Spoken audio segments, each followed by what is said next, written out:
आप जिस प्रेम को सच्चा मानते हैं, क्या ये सिर्फ एक भ्रम है?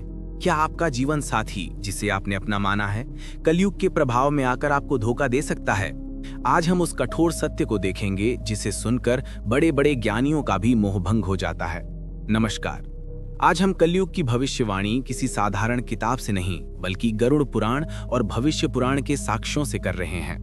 ये वे ग्रंथ हैं जो मृत्यु के बाद की यात्रा और कलयुग की पापों के परिणाम को सबसे स्पष्ट रूप से बताते हैं। पुराण कहते हैं, कलयुग में इंसान सबसे पहले अपने रिश्तों और विवाह का अपमान करेगा। पति पत्नी का रिश्ता, जो धर्म और विश्वास पर टिका होता है, धीरे धीरे स्वार्थ और छल का साधन बन जाएगा। कलयुग का सबसे बड़ा श्राप है असंतुष्टि। पति और पत्नी, चाहे उनके पास धन, घर और सम्मान सब हो, फिर भी मन से भटकते रहते हैं। यही असंतोष ही पुराणों में भोग की भूख कहा गया है। मनुष्य के भीतर यह इच्छा कभी पूरी नहीं होती, और जब ये भूख रिश्तों में आ जाती है तो सच्चा प्रेम सिर्फ दिखावा रह जाता है।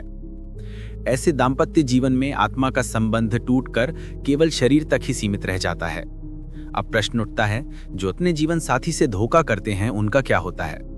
पुराण कहते हैं, ऐसे स्त्री और पुरुष धन, पद और सुख के लिए झूठ बोलते हैं, छल करते हैं और अपने जीवन साथी का विश्वास तोड़ते हैं।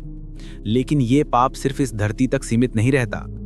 मृत्यु के बाद हर पाप का हिसाब यमलोक में किया जाता है।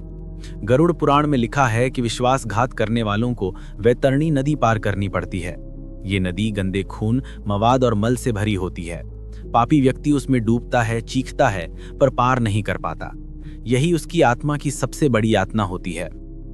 यहाँ तक कि ऐसा पाप केवल एक व्यक्ति को नहीं, बल्कि उसकी आने वाली पीढ़ियों को भी प्रभावित करता है।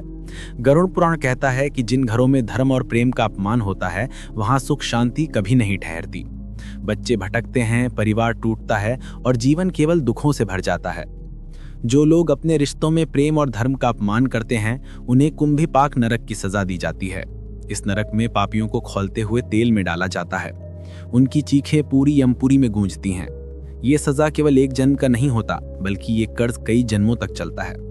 मनुष्य का अगला जन्म कैसा होगा, ये सीधे तौर पर उसके आज के कर्म और रिश्तों पर निर्भर करता है।